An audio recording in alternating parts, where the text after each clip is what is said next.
Hari ini kita akan belajar kembali kebenaran firman Tuhan. Bapak Ibu, Tuhan memang benar-benar pingin hati kita itu murni. Murni hanya untuk menyenangkan Dia.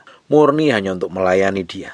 Tuhan mau dapatin hati kita itu benar-benar didapatin menjadi seperti emas. Makanya perlu dimurnikan. Ketika kita menghadapi segala sesuatu yang tidak enak, tertekan, kita tidak datang kepada orang, kita datang kepada Tuhan, menyerahkan segala sesuatunya kepada Tuhan. Kalau itu diizinkan terjadi dalam kehidupan kita harus belajar. Hati kita nempel kepada Tuhan, koreksi. Jangan sampai ada persungutan, jangan sampai ada kesombongan, jangan ada sampai gerutu. Kita menyerah sepenuhnya di hadapan Tuhan. Waktu penyerahan itulah di mana Tuhan akan lakukan perkara-perkara besar. Di masa-masa permukaan, di masa-masa titik yang terendah sekalipun, disitulah kita sedang mendekatin promosi dan peninggian Tuhan.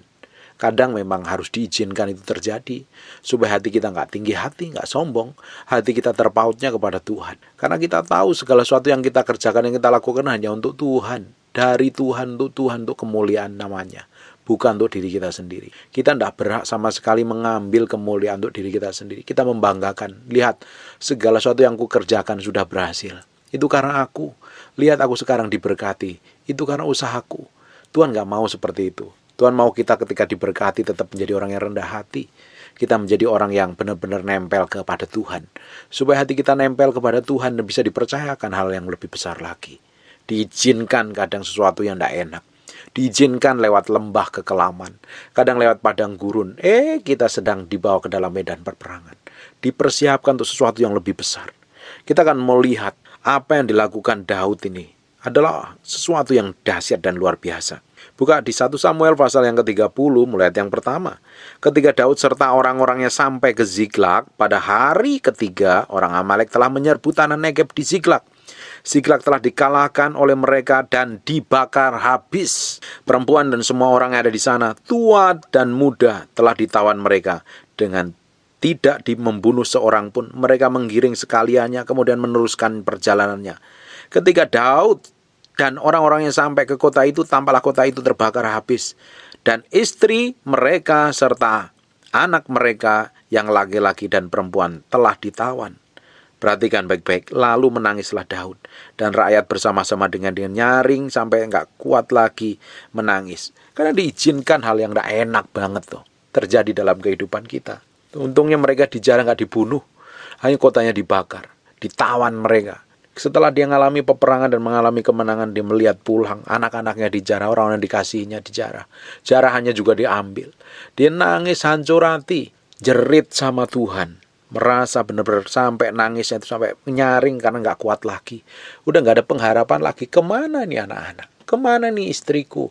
Ini kemana nih para orang-orang tuaku yang sudah nggak bisa, sudah tua, nggak bisa ngapa-ngapain lagi. Mereka juga ikut ditawan. Bapak Ibu, orang-orang dikasihnya ditawan. Diizinkan hal yang menggoyangkan hati kita, mengoyakkan perasaan kita. Ketika kita sudah berada di titik tertentu, tiba-tiba kita bawa ke dalam level yang lebih tinggi lagi. Ketika kita masukin level yang tinggi lagi, kita harus mengalami ujian lagi. Dan hati kita lagi-lagi harus nempelnya kepada Tuhan.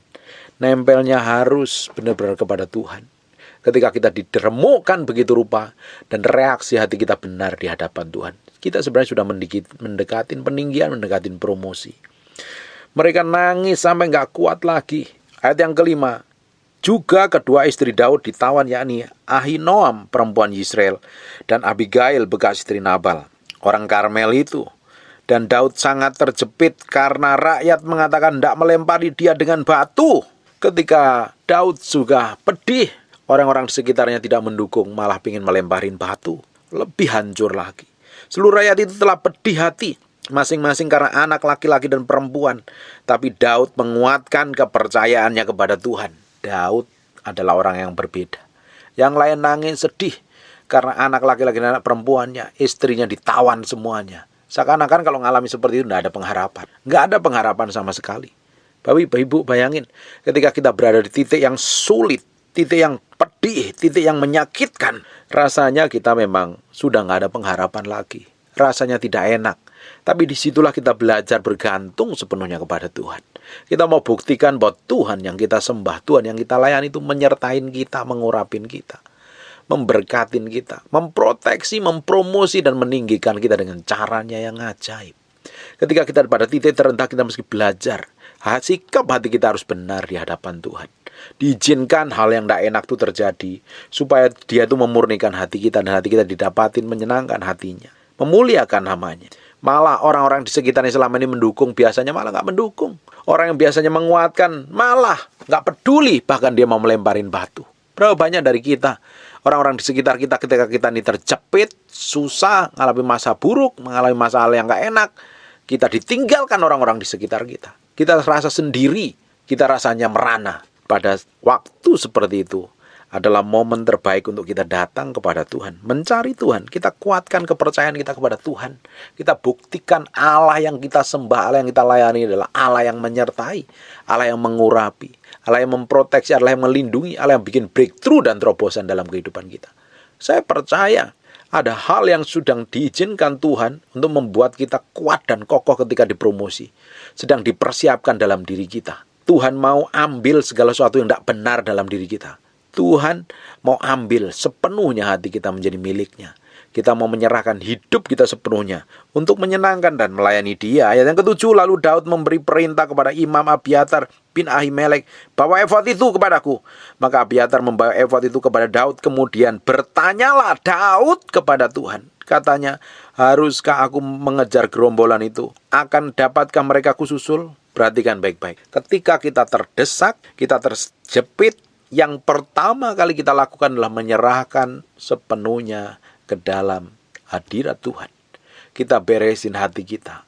Kita jagain hati kita. Jangan sampai menggerutu, jangan sampai ngomel, jangan sampai ngeluh, jangan sampai menyalahkan atau mengacari kambing hitam. Kita berserah penuh kepada Tuhan. Kita menyerahkan hati kita, pikiran kita, kemauan kita, kehendak kita taruh pada kehendak Tuhan. Kita tanya Tuhan, apa yang harusnya kita lakukan? Apa yang harus kita kerjakan? Jangan kalau ngadepin segala sesuatu malah panik, bingung, stres, jerit-jeritan. Panikmu, kekhawatiranmu, bingungmu tidak akan pernah menambahkan sesuatu yang baik dalam hidupmu. Tetapi ketika engkau tenang, damai, menyerahkan sepenuhnya ke dalam tangan Tuhan, itulah awal di mana Tuhan mau melakukan hal besar dalam hidupmu. Dia sanggup bikin breakthrough, Dia sanggup bikin terobosan, Dia sanggup menuntun, Dia sanggup berbicara, membawa kita kepada tujuan Tuhan, dan kita akan mengalami breakthrough dan terobosan. Dan Ia berfirman kepadanya, kejarlah, sebab sesungguhnya engkau akan dapat menyusul dan mereka melepaskan tawanan. Lalu pergilah Daud beserta ke-600 orang yang bersama-sama dengan dia, dan sampailah mereka ke Sungai Besor. Sementara orang-orang mau tinggal di belakang, berhenti di sana, maka Daud melanjutkan pengejaran itu beserta 400 orang. 200 yang terlalu lelah untuk menyeberangi Sungai Besor itu berhenti di sana. Kemudian mereka menemui seorang Mesir di padang, lalu membawanya kepada Daud. Mereka memberi dia roti, lalu makanlah ia. Kemudian ia memberi dia minum air, dan memberikan kepadanya sepotong kue ara dan 2 buah kue kismis. Dan setelah dimakannya ia segar kembali, sebab ia tidak makan dan minum selama 3 hari 3 malam. Kemudian bertanya Daud kepadanya, budak, siapakah engkau? Dari manakah engkau? Jawabnya, aku ini seorang pemuda Mesir, budak kepunyaan seorang Amalek. Tuanku meninggalkan aku karena 3 hari yang lalu aku jatuh sakit. Kami telah menyerbu tanah Negeb orang Kreti dan daerah Yehuda dan tanah Negeb Kaleb, dan Ziklag telah kami bakar habis. Daud bertanya kepadanya, dapatkah engkau menunjukkan jalan kepadaku ke gerombolan itu? Katanya, bersumpahlah kepadaku demi Allah bahwa engkau tidak akan membunuh aku dan tidak akan menyerahkan aku ke dalam tangan tuanku itu. Maka aku akan menunjukkan jalan kepadamu ke gerombolan itu. Ia menunjukkan jalan kepada Daud di sana, dan tampaklah orang itu berpencar-pencar di atas daerah itu sambil makan, minum, dan mengadakan perayaan karena jarahan yang besar yang telah dirampas. Mereka dari tanah orang Filistin dan dari tanah Yehuda. Dan pada keesokan harinya Daud menghancurkan mereka di pagi-pagi buta sampai matahari terbenam. Tidak ada seorang pun dari mereka kecuali yang lolos, kecuali 400 orang muda yang melarikan diri dengan menunggang unta. Daud melepaskan semua apa yang dirampas oleh orang Amalek itu juga. Kedua istrinya dapat dilepaskan Daud. Tidak ada yang hilang daripada mereka, dari hal yang kecil sampai hal yang besar. Dengerin baik-baik, Bapak Ibu. Ketika kita datang kepada Tuhan, minta pertolongan Tuhan, segala sesuatu yang dicuri setan, Tuhan sanggup kembalikan. Bahkan dikasih bonus. apa yang telah dicuri oleh musuhnya. Ketika dia datang minta pertolongan sama Tuhan, apa yang dikerjakan? Tidak ada yang hilang pada mereka, dari hal kecil sampai hal yang besar, sampai anak laki dan anak perempuan. Dan dari jaran sampai segala sesuatu yang telah dirampas mereka, semua itu dibawa Daud kembali. Ketika kita datang berserah kepada Tuhan, Tuhan sanggup pulihkan, bahkan dikasih double porsi. Berkatnya double porsi. Tuhan berikan kemenangan. Hari ini engkau sedang lelah, engkau sedang letih lesu, sedang gak ada pengharapan, sudah rasanya jerit, sudah gak tahu mau apa lagi. Datang kepada Tuhan, tanya sama Tuhan, Tuhan aku mesti lakukan apa? Sembah dia, senangin dia. Sukakan hatinya dengan pujian dan kemuliaan, pengagungan, hormat, dan peninggian kita. Kita tahu hidup kita sebagai korban yang baik, berkenan dan kudus di hadapan Tuhan. Jaga hati kita jangan sampai katir, najis dan kotor. Dan kita akan melihat kemuliaan Tuhan, kedahsyatan Tuhan, pertolongan Tuhan yang ajaib dan dahsyat terjadi dalam kehidupan kita. Kita akan melihat cara Tuhan yang luar biasa. Dan ujungnya kita melihat kemuliaan yang dahsyat itu. Tuhan akan kembalikan double porsi. Dengerin baik-baik. Cari Tuhan dengan segenap hatimu. Waktu ngalami masalah yang ruwet, masalah yang pusing, masalah yang rumit, dengerin baik-baik. Kita sedang dipersiapkan untuk melihat kemuliaan Tuhan di masa yang akan datang lebih dahsyat. Jangan menyerah, jangan menggerutu, jangan ngomel. Bapak Ibu, nanti Bapak Ibu baca. Setelah Daud mengalami kejadian di Siklak, akhirnya Tuhan tolong karena dia mencari Tuhan. Tidak lama dari situ, Daud dipromosi menjadi raja. Dibutuhkan permukaan yang paling titik terendah kadang.